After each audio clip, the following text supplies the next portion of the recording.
So, Jason, it's open enrollment season for some people right now, and others it's coming up in a couple of weeks. So how would you like to walk us through a few tips to maximize open enrollment? I think, part of it, whether or not kind of we're the broker, or you're using one of our big master benefit plans, or you have your own, usually the insurance agent, insurance broker is going to do a great job in terms of going out to market, finding the best rate, trying to keep that down. I guess the advantage to one of our plans is that because of our size and buying power, we have lower rates compared to what's out in the market. I saw one statistic yesterday that it averages around 9% before plan design changes. That's the raw out of the box as is. Renewal is 9%. Yeah, I saw 9, in some cases 13, but our sales team, as they're out seeing a bunch of prospects, they saw a few in the 20s. Wow.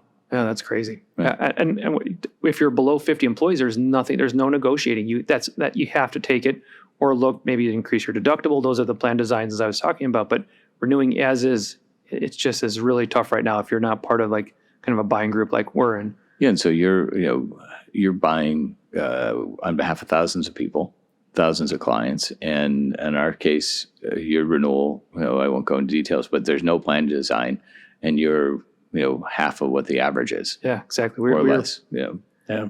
We put some effort into it, but we're also lucky. So it's kind of a combination of luck. We don't have any major. We have some high cost, high dollar claimants, but unfortunately. But then we're also doing a lot of good communication and talking about wellness programs and trying to get our clients' employees educated on how best to use the program. So right. So back to open enrollment tips. So communication, I would imagine, is got to be key with, especially if you're making any plan design changes. You really have to, because one, I think a lot of the enrollment is now electronic, but I think creating pieces, especially if there's any type of benefit change, that not just for your employee but their family, because you may hold town hall meetings, or you may have Zoom calls, or all company spending, depending if you're especially if you've got X percent working remote.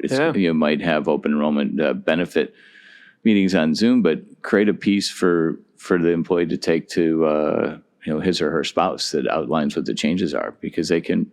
In some cases, we're seeing some significant changes. Yeah, I think in the real estate world, it's location. In the benefits world, it's communication. So you have to do a good job. Not only maybe start by reviewing your last year's communication. What went well? What didn't go well? What can you improve on? Did we do a combination of town hall and Zoom? Oh, we should have done a recorded Zoom so the employee could bring it home to their spouse. And the spouse could have watched the on-demand Zoom link. So there's ways that you can always improve your communication. And for this year, try and customize it. Different methods. Maybe it's a home mailing. Maybe it's a Zoom call. Maybe it's a Q&A availability with the HR department. We have our staff always available for live human questions, either the employee or the spouse.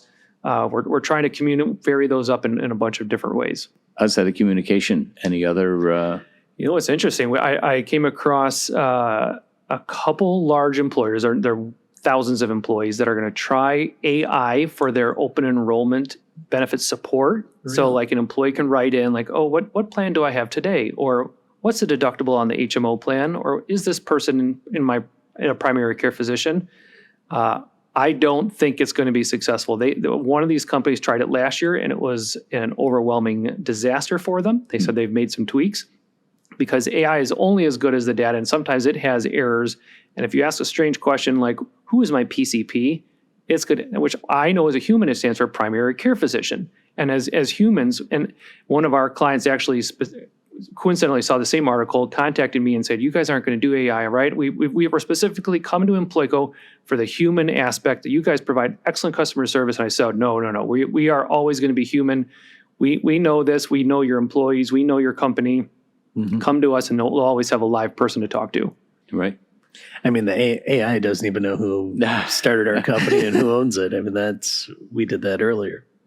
No, but yeah, that's communication. I think has got to be key, and also I think as by the time you get to open enrollment, you've made your benefit changes. So hopefully they're not too severe, but we're seeing quite a few as they're trying to drop those renewal increases. You're seeing increases in prescription drug cards. The deductibles are higher, copays are higher, in some cases, networks. You're picking a smaller network. So as an employer, if you are going through some of these changes, you really have to make sure you highlight some of these key changes and bold them. Get a kind of a mental note of your key talking points, either in these town hall meetings or Zoom.